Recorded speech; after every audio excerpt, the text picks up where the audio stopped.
Less opioids are being prescribed in the ER. New CDC data released today showing that doctors and hospitals were on an upward trend of prescribing more opioids from 2006 to 2011. Now, you move on to 2012, and new policy was put into place for doctors only to prescribe it for severe disabling pain. ER opioid prescriptions started to drop. 30% fewer opioids were handed out over a decade. Dental pain is one of the most common reasons people still receive opioids in the emergency room.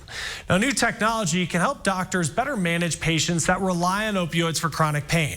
So for patients, what we're looking to do is give them better insight into the benefits that they may be achieving or the harms that they may be experiencing from long-term opioid therapy.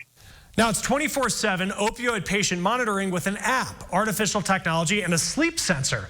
Now the patient answers questions about how they're feeling, functioning, and what they hope to be able to do. But then at night, the sleep sensor looks for any changes the patient and doctor normally wouldn't know about. On one end of the spectrum, they could affect your breathing. You may be having respiratory distress issues while you're breathing, and there's nobody there to observe that. Software AI can pick up on changes in mood, productivity, and function.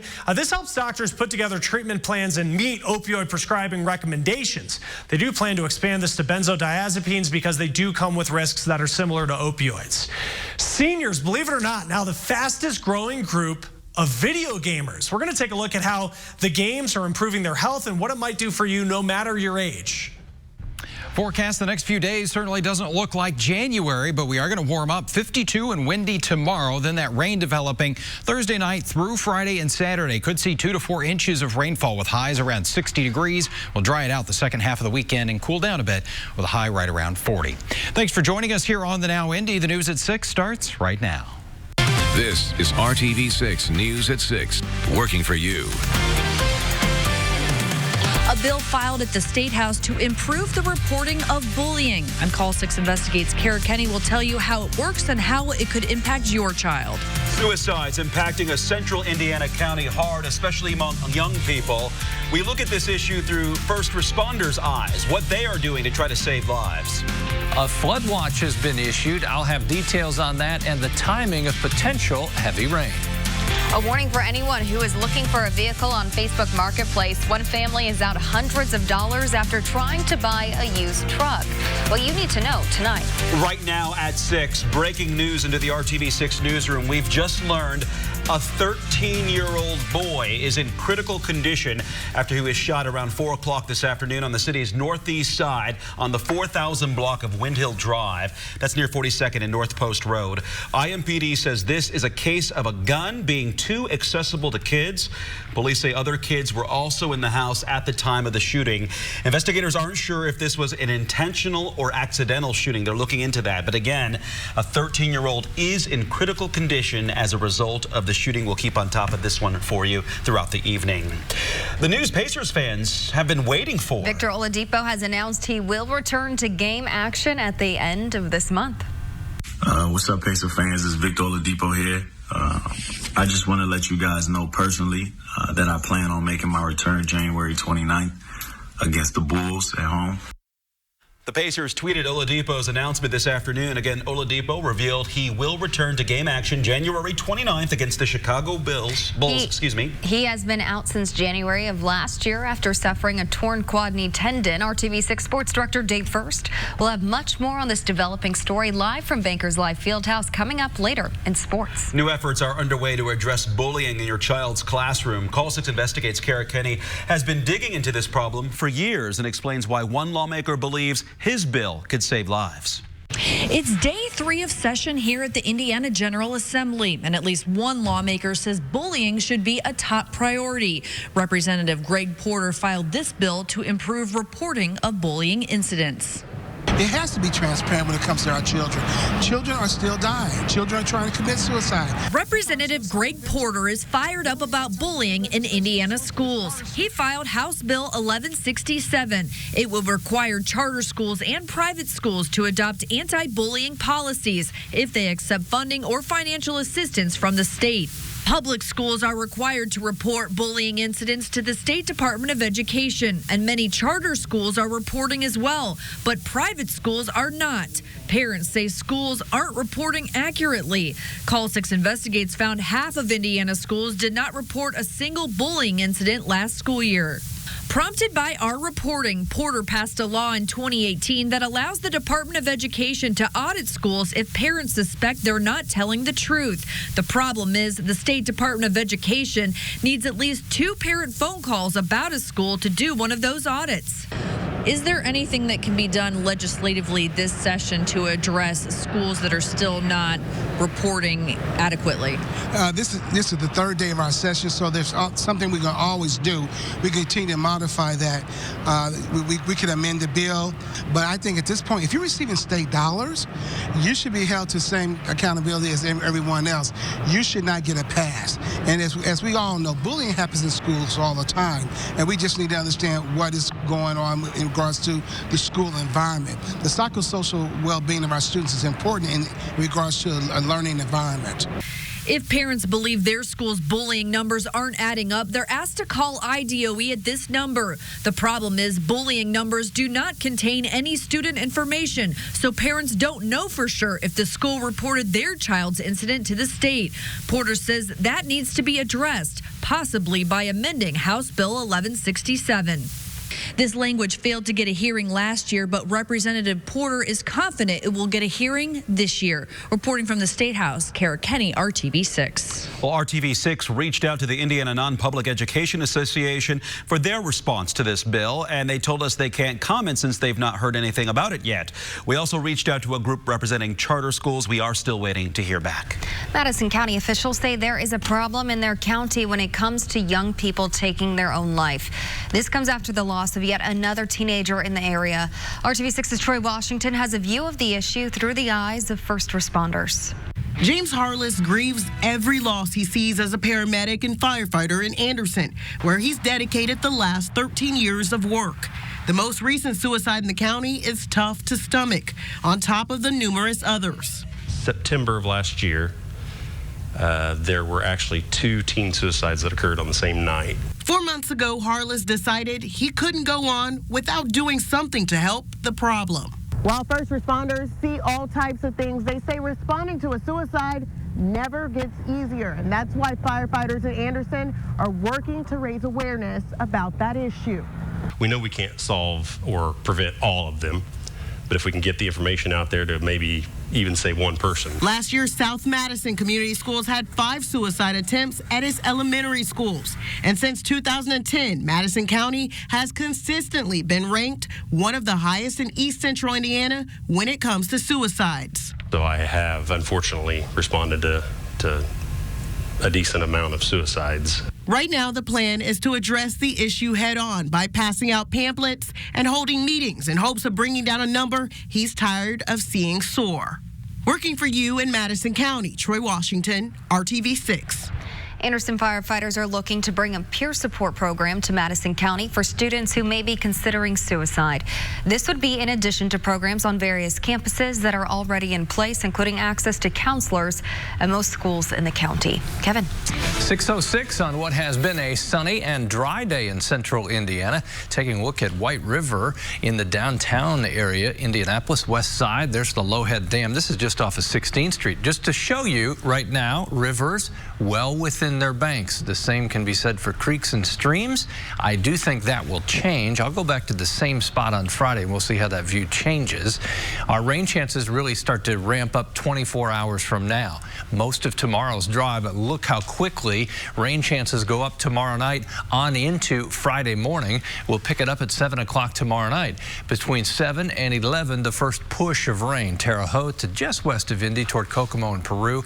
That slides through overnight and it provides the next stage of rain. In other words, once we saturate the ground, then the flood watch goes into effect for Friday night into Saturday as a result of additional rain having a bigger impact. This is what we're looking at, 2 to 4 inches of rainfall. We'll have more on how it plays out for Friday and the weekend coming up. Tax time, they're about to get a lot of money from people, so it's upsetting to no end. I mean, it makes you sick.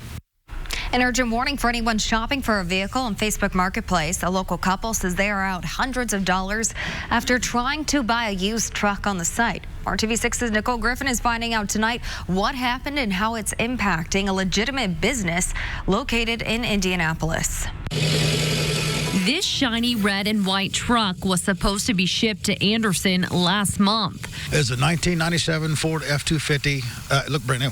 Sean Abernathy and his fiancee Tiffany found the truck listed on Facebook Marketplace by a page called AMS Car Sales.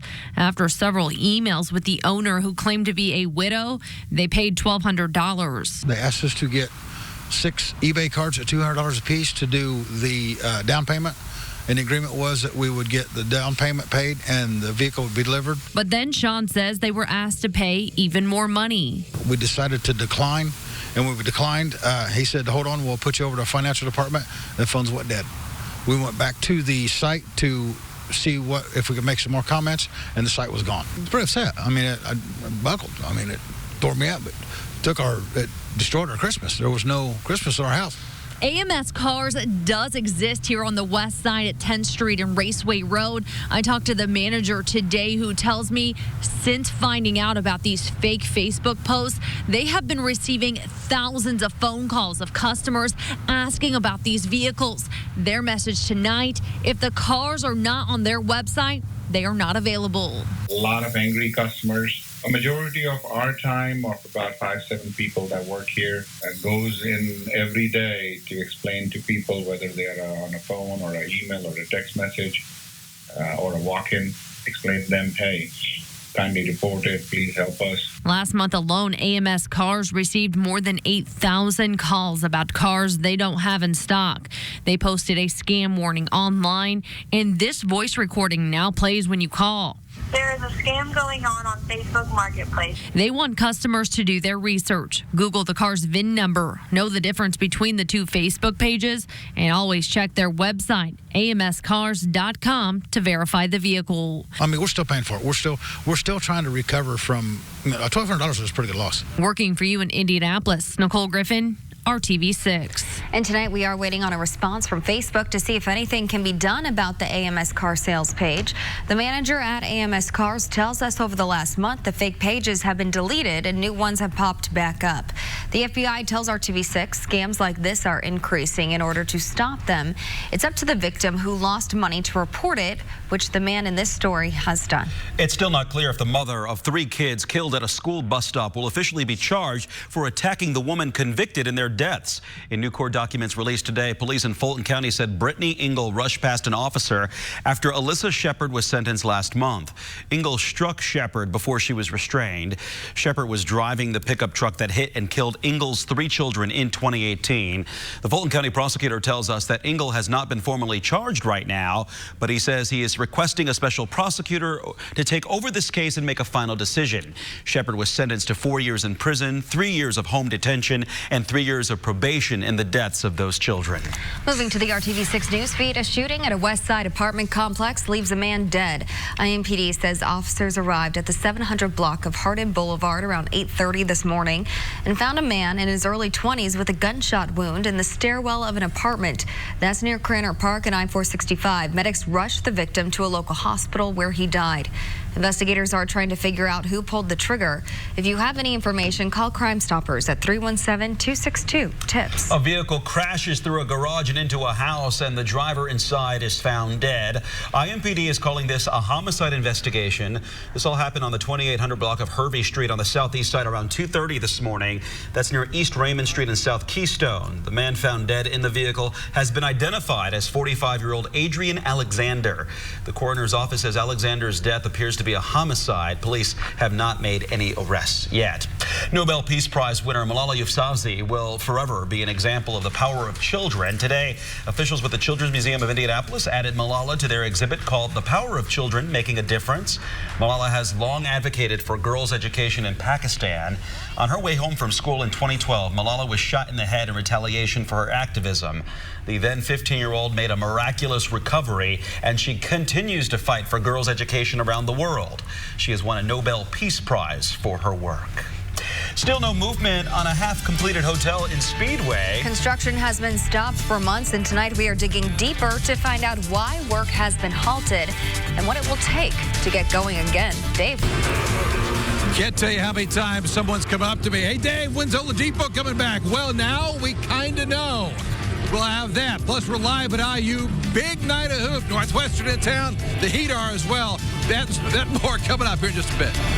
And we've talked about increasing rain chances. Now it's the increasing temperature that you want to hear about. We'll push record warmth coming up. Big money at Menards.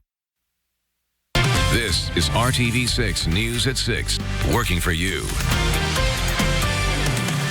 Well, tonight, Speedway officials are taking action after a developer falls behind on construction of a new hotel.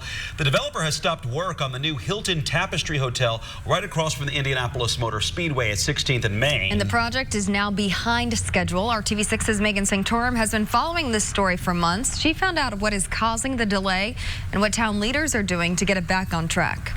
This half-constructed hotel looks the same way it did before the new year and the same way it did in the fall. It sits on a very prominent corner in Speedway, just steps away from IMS. And it's been sitting untouched for more than 180 days. RTV6 has been following this story.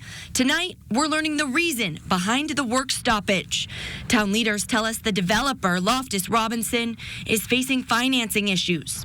According to the Economic Development Agreement, they've since exceeded the amount of time they're allowed to pause construction. So now, Loftus Robinson must submit a catch-up plan to town leaders. We anticipate hearing from them within the next 2 weeks as far as where they're at, their current status with the financing problems that they're facing, as well as where they're the status with their contractor. We tried calling the developer and stopping by their office for a response, but did not get one. Best case scenario for the whole project is the developer works out the financing issue with their bank or another bank and gets moving, gets remobilized with the construction company and starts construction as soon as possible. Town leaders say the hotel should be ready to open about a year after construction picks back up. Working for you, Megan Sanctorum, RTV6. While it was sunny and cold today, the change is quick for tomorrow. Back to 52 degrees. Our rain chances increase late tomorrow, and then you can see around 60 as we get to Friday and Saturday. We'll be closest to a record high. Friday, 62 is the record high. Rain chances low during the daylight hours tomorrow. They go up tomorrow night.